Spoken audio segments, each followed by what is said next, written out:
Afternoon, Matt. Hey Graham, nice to see you. Good to see you as well.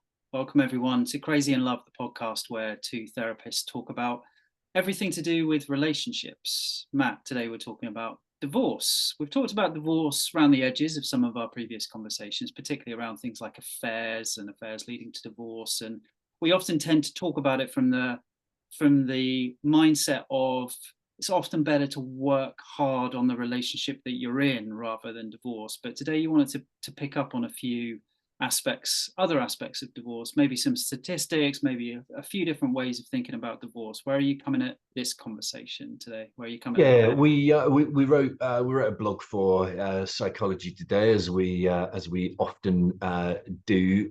This was, I guess, the framing around it was everybody seems to say that statistic, which is half of marriages end in divorce, and so the framing was that's not quite true, and it's also really misleading. So there are different ways of counting divorce. It gets a bit complicated and not terribly interesting, at least for someone like me. You probably find the statistical complexity around it a bit more enlivening than I do, but it's far less than half of divorces, and yeah, some interesting numbers around younger people getting married later and thereby staying together longer, which seems to be the way it's moving. So that kind of statistic comes from 70s, 80s, when divorce seemed to be peaking, and people extrapolating from that were speculating that half or more than half of marriages would soon end in divorce. That didn't turn out to be true, and in fact the general trend is in the other direction now. But I think what it gives you, and when people say it to me, it's sort of a proxy for relationships are a coin toss. It's 50-50. You win some, you lose some. And that, I think, takes you away from the work and the effort and the things you need to do to make a relationship successful. It's not good fortune. It's not good luck. It's not bad luck. And when I was growing up, I don't know if this is true for you. I remember people saying a third of marriages ended in divorce. There was a sense of it's about one in three, and as you say, increasingly that cultural shift has been to it's one in two. It's half of all marriages. Do you think, in some ways, it's better for us to think of one in three divorces and marriages ending in failure, almost because it frames it less as 50-50, frames it less like a coin toss? Yeah, yeah, maybe I hadn't thought of it that way. I mean, I think it would also be okay to think about half of marriages ending in divorce if that meant that you sharpened your game and sharpened your practice. I think what people are doing is using it sometimes as an excuse, or well, it started to go wrong and it will go wrong. There's an inevitability around it, rather than I don't want this to be me. I don't want it to Yeah, can I just gently push against that, just to act as devil's advocate, as I yeah, often do sure. in these conversations, that the article and and your point now are based on this premise that people increasingly see relationships and marriages, particularly as a bit of a coin toss, 50-50, pure luck, and it almost takes the blame off you if it goes wrong as well. Like you can kind of shrug your shoulders, oh well, I fell on the 50% Yeah. side of the ledger. Next time maybe it'll be the other 50%. Do people really think that way? Do they act that way in your experience? Do you see it in the consulting room, the couples you work with, that they take that kind of slightly laissez-faire attitude to their relationships? And Not entirely. The people I see, by and large, almost without exception, are serious. They're trying to do something about it. But I think there is also a sense of sometimes a sense of gloom or inevitability, or it can't be fixed. And I very rarely take that stance if there is goodwill on both sides. If both parties want to save the relationship or work at the relationship or recover what they once had, I feel very hopeful about that. And sometimes I get a sense from people that is, I don't know, that they're working against the grain, or that they've heard this is going to be impossible, or they've seen divorce so often in their own families or in the lives of their friends that it feels more inevitable, or just much harder to push against that. And I mean, I would agree that it's hard. I guess I am often trying to distinguish between something which is very, very hard and something which is impossible. You know, it's very hard to climb Everest, but it's not impossible. You do need a load of money. You do need some altitude training, some serious equipment, etc., etc. But even that kind of seemingly unimaginable thing is not, strictly speaking, impossible. And then you can think of many other things besides, which are very hard to do, require kind of application over time, but which are doable. And it's that sort of level of serious intent, I suppose, that I'm drawing attention to. Yeah, yeah. Does that make sense? You buying that a bit more? What do you see that's similar or different from that?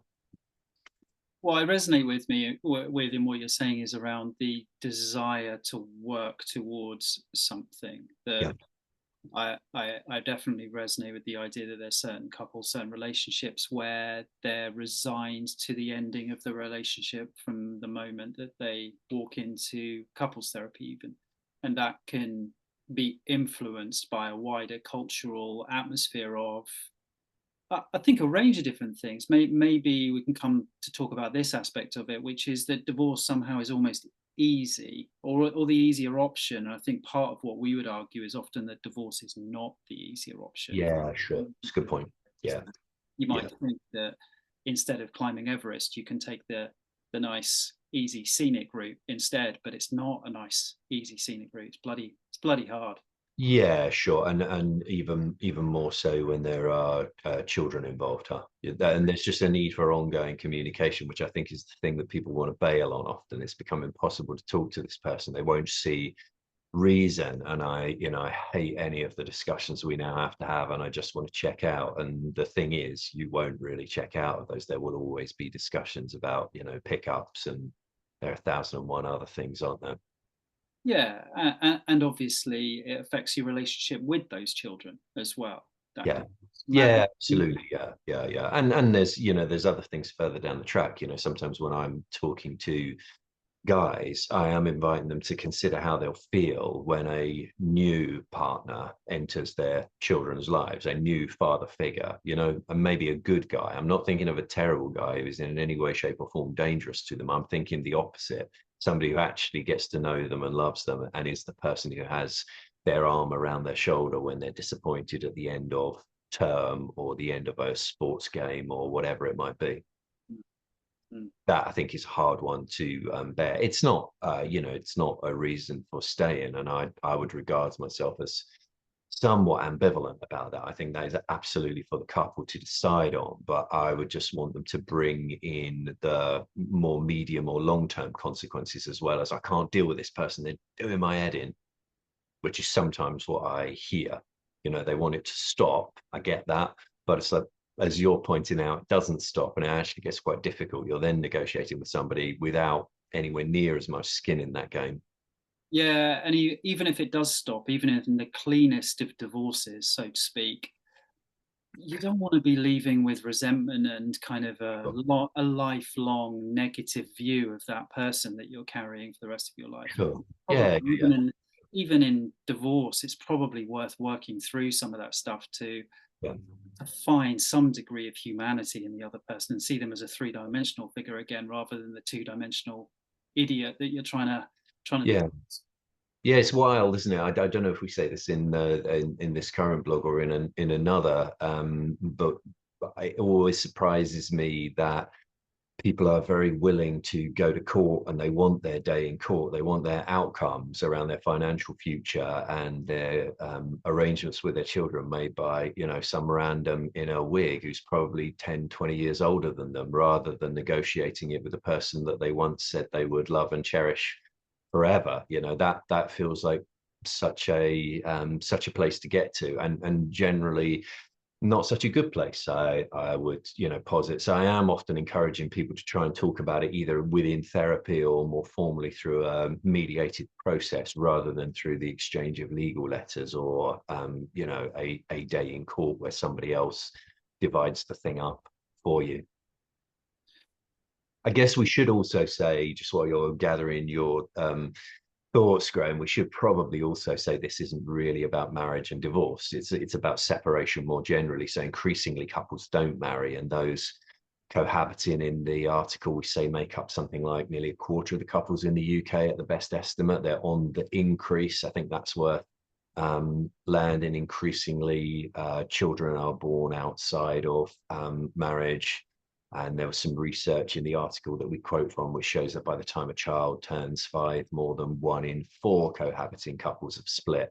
And for married couples, that's closer to 1 in 10. Those are figures from the UK, and the figures in the US tend to mirror that. So it's probably worth just adding that to it, sort of maybe. Any reflections on those numbers? Any kind of thoughts about those stats, other than obviously it means that fewer people are getting married?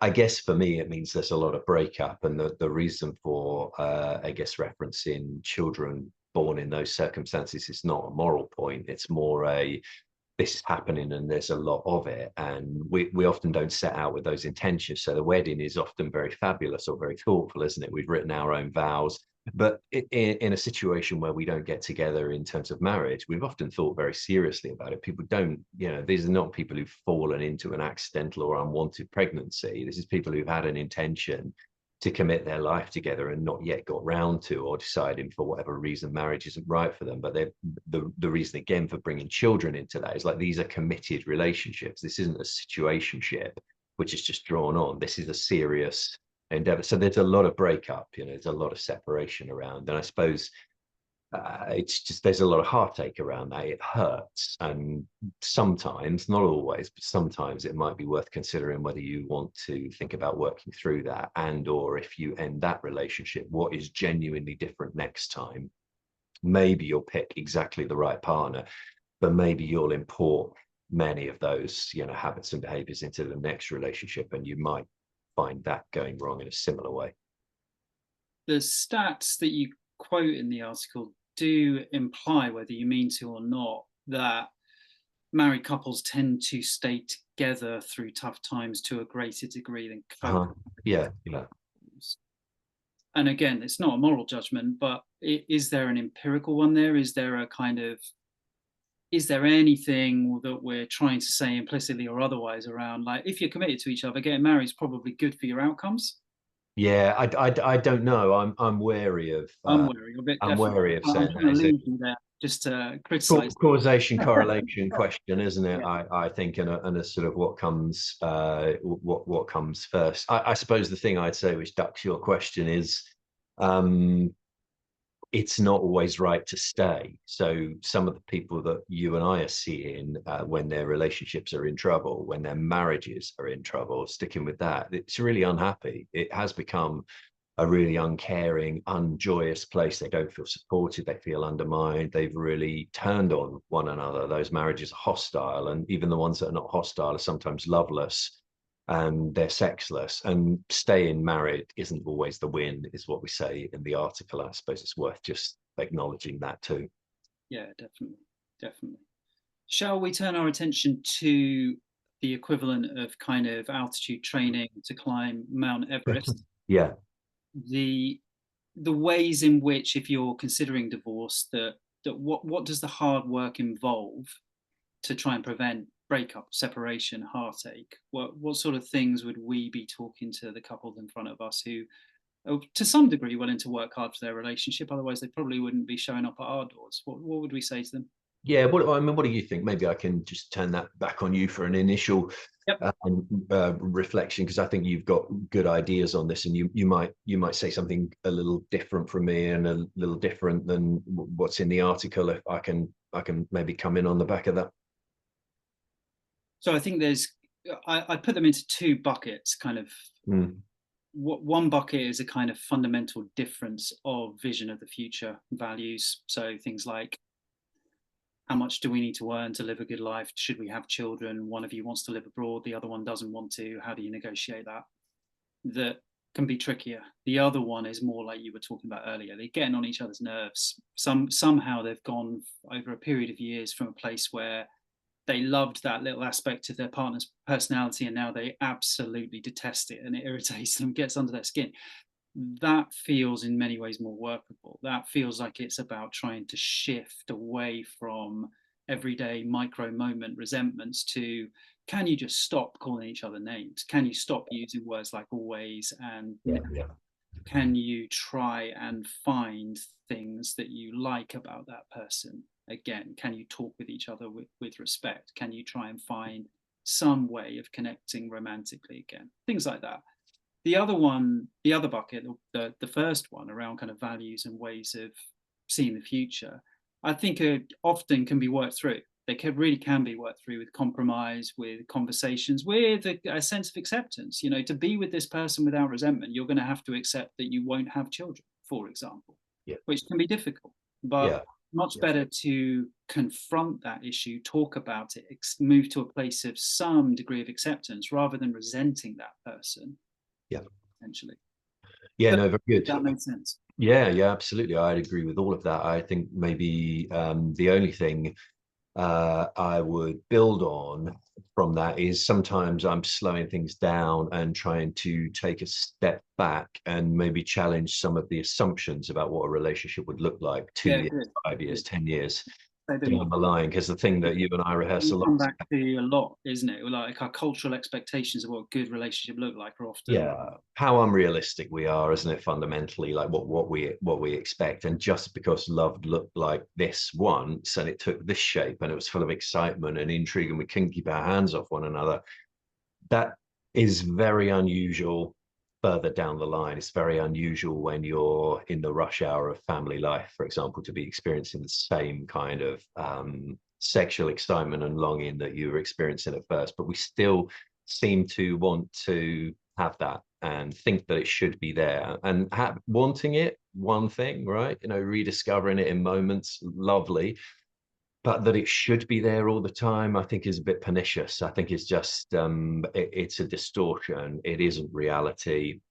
It's not likely. And sometimes there's a challenge on what a good relationship would look like, which is not to talk people out of their problems, but just to say, can we be realistic, and can we each say what we would like from this relationship? That would be like a start point for me. Have we got a sensible calibration of what we might be going for 10 years down the line, for example? yes, yeah, good, good. You sometimes come back to this idea of someone coming to you and saying the relationship isn't what it used to be like 20 years ago, and you kind of thinking, well, what did you expect? Yeah, Of course, yeah, it's sure, but it sure. won't. Yeah, yeah. I mean, the body's not what it was 20 years ago, is it? You know, and the music scene isn't what it is 20 years ago. I mean, it's a sort of statement of fact, and I think there's something, as well as something disappointing and sometimes scary about growing older. I think it's to be embraced and to be liked as well, or at least there's that side of it to look at. The other sort of pernicious myth is that it's really going to be easy and natural to love someone, to get on, that we're going to share the same point of view, even in extremists, that we would finish one another's sentences, that we're somehow one kind of entity, that we're, soulmates, that the other person completes us, all of that. Like, some of that is clearly crap, but even quite sensible, pragmatic couples will assume it's going to be easier and more straightforward than it really is. I think it's a lot negotiation and a lot trade-offs and a lot putting your own preferences to one side sometimes, in a way that I think it mirrors a parenting task. That it's probably not about what you want to do at the weekend. It's as much, if not more, about what your kids are going to do, and therefore what everybody's going to enjoy and be able to enjoy. So there's something about retiring that unrealistic notion that it would be easy breezy. Lots of people are disappointed that it's going to be work, and that's sort of what I'm telling people when I see them. There's going to be some work involved, i.e., you're going to need to do something differently. Yeah, I think to build on that, the idea of taking seriously what the alternatives would look like can be Yeah. important as well. I think Mm. Mm. particularly think the ending of a relationship is going to lead to a lot of freedom. Yeah. Yeah. Yeah. That's good. As opposed to getting home from work and going back to the anonymous small flat and seeing their kids at the weekend. Yeah.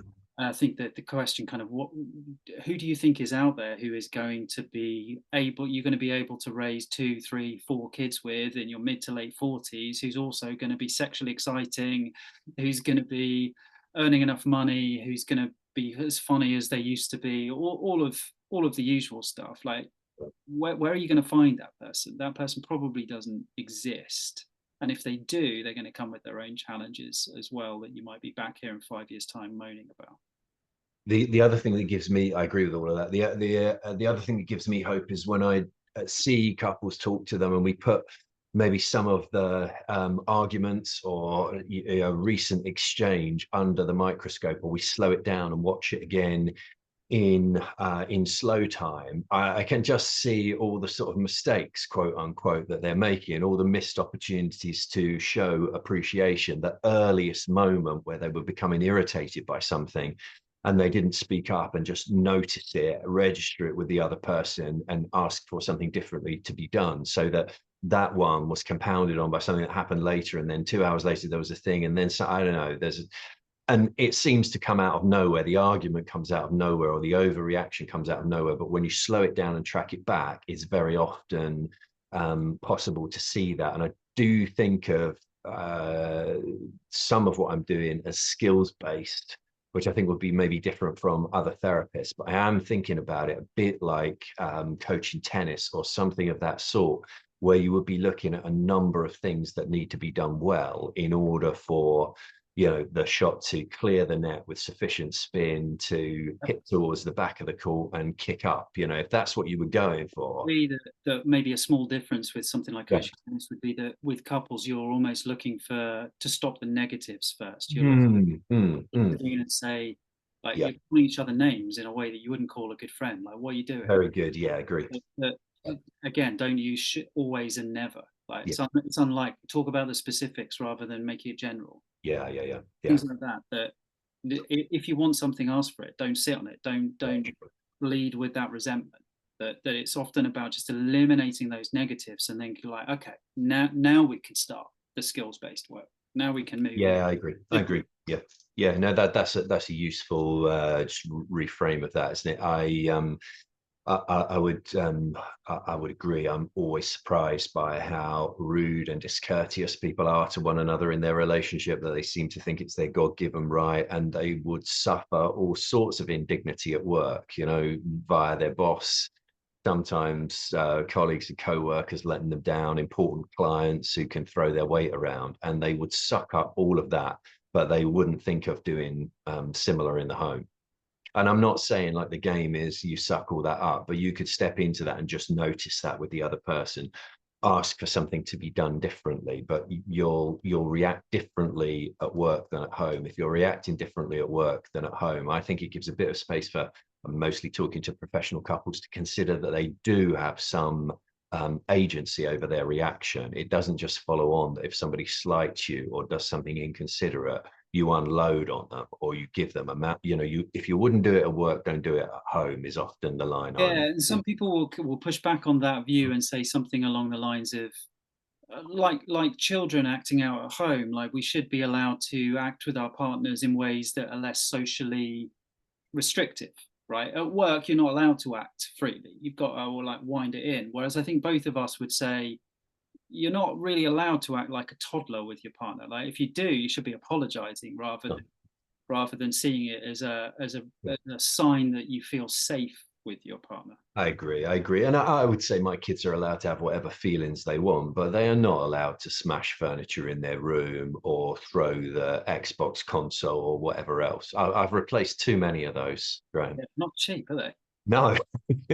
So for me, it's a difference between, like, to be a bit sort of technical or pedantic about it, it's a difference between feelings and behavior. So, I mean, you can feel really angry, really let down. You can feel very, very strongly about it. But what I say to the boys is you're not allowed to punch your brother. You can feel angry. You can feel like you were shortchanged. You can feel mad at me that I didn't step in and intervene. But what you can't do is break stuff. And what you can't do is punch him in the face, right? That's completely and utterly off limits. And the kind of verbal exchanges which are aggressive or demeaning or contemptuous fall broadly into the similar category, right? I wouldn't have any truck with people saying it's my God-given right to be able to do that. Well, it is, but you'll be in a loveless, unhappy, shortly to become sexless marriage, and you'll be meeting the divorce lawyers in due course if you do that. So what is the upside? And I'd be reasonably direct about that, because who's got the time, huh?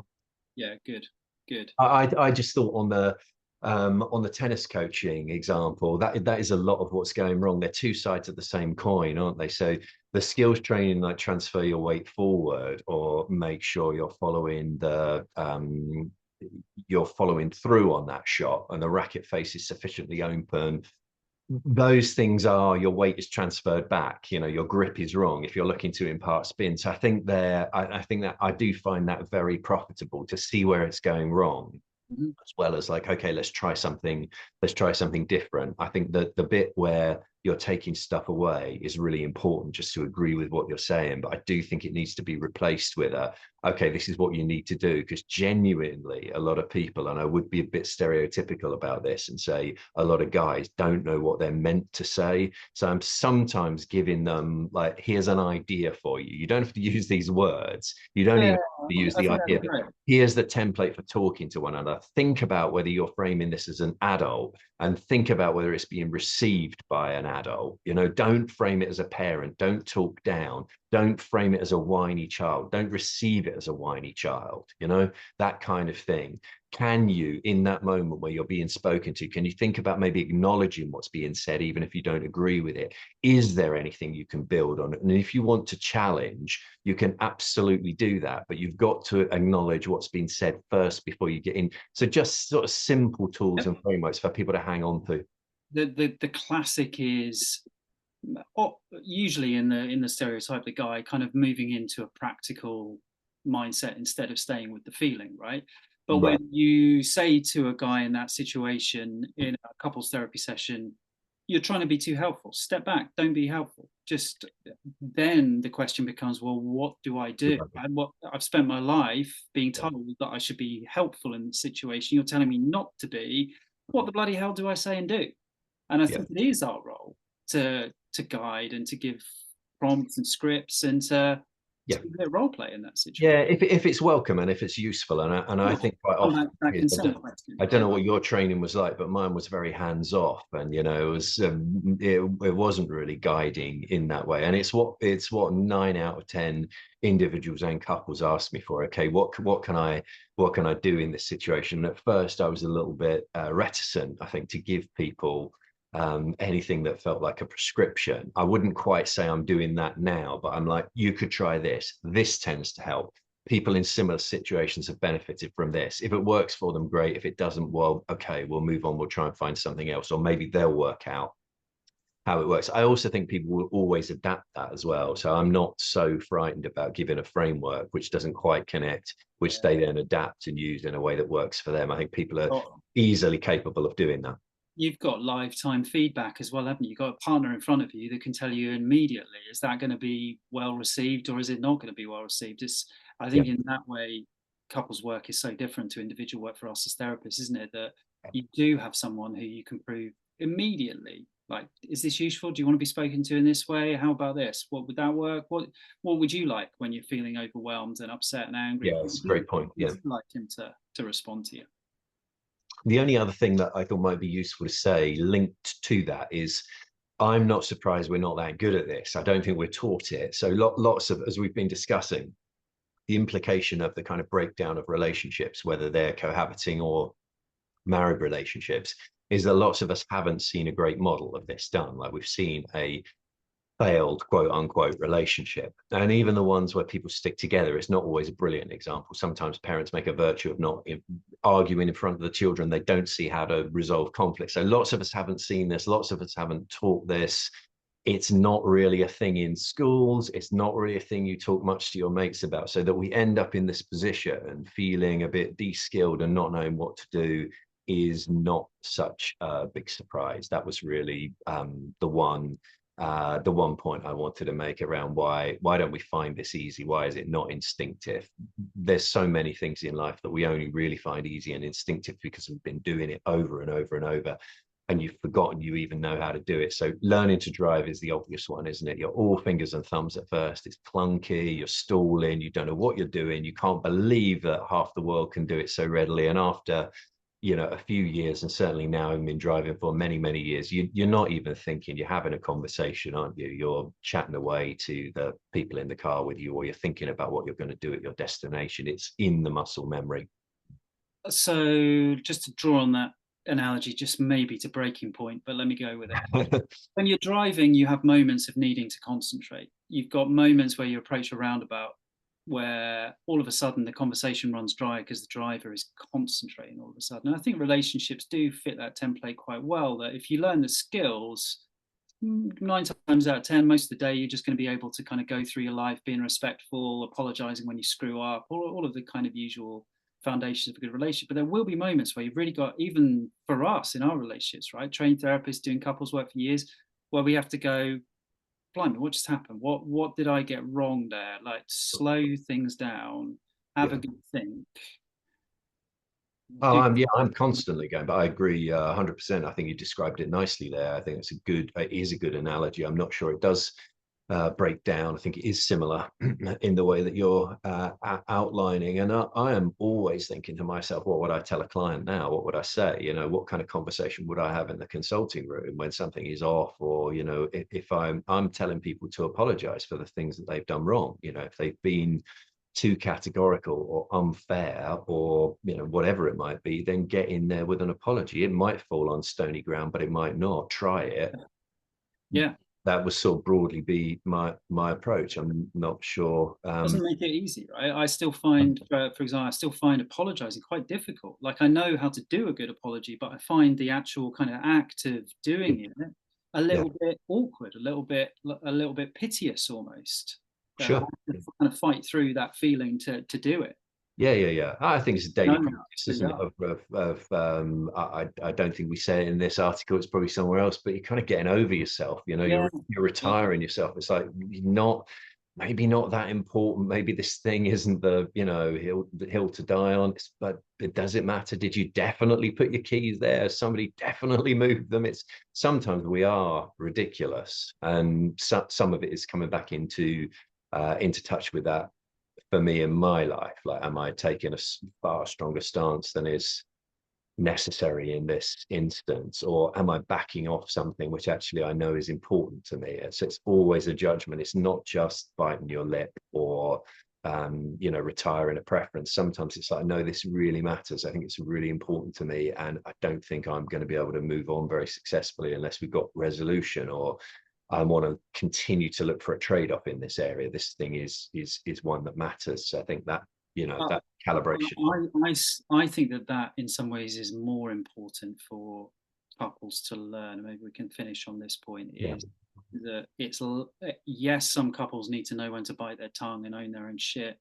I think there's an awful lot of people in partnerships there where they would be in stronger relationships if they were braver in terms of asking for what they wanted and saying, this is important to me. yeah. And I want you to know it's important to me, and I want you to respond to the fact that it's important to me. Even Yeah. if we disagree with it, we can have a conversation, we can disagree with it, but I'm not going to sweep it under the carpet like I No. have done for 10 years. No, it's a nice place to end, isn't it? I'm constantly saying the same to people: ask for what you want, and which is not the same as demanding something or assuming you'll get it, but ask for what you want. Ask for what you want, and I think that That's a that tool. that can be a guy thing sometimes as well. I think very difficult to know how to ask for what you want, and often not necessarily what people are doing at work. A lot of modern jobs are kind of, you know, consuming difficult things for people, right? You know, just you're a bit of a slave to that stuff, aren't you? It's not a done thing to be speaking up and, you know, listing out your preferences. And I think a problem solving approach to the world sometimes keeps you away from the things you really want, you know. And it's not an argument for listing out every last thing or developing very particular sort of pernickety habits and preferences, but sometimes there are really important things you want. The work example would be, you might want a raise, you might want those things are worth coming into contact with and asking for, because they really matter, and they'll fundamentally ruin your enjoyment of what you're doing or your satisfaction with what you're doing. Good. So you can find that blog post on Psychology Today. Yeah, absolutely. Yeah, I think if you search for us, probably easier to search for us, isn't it? And Psychology Today comes up. The column is called "Get Some Help." Get some help with an exclamation mark at the end. Yeah, Good stuff. All right, it's mate. nice to talk to you. Good to see you. See you again soon.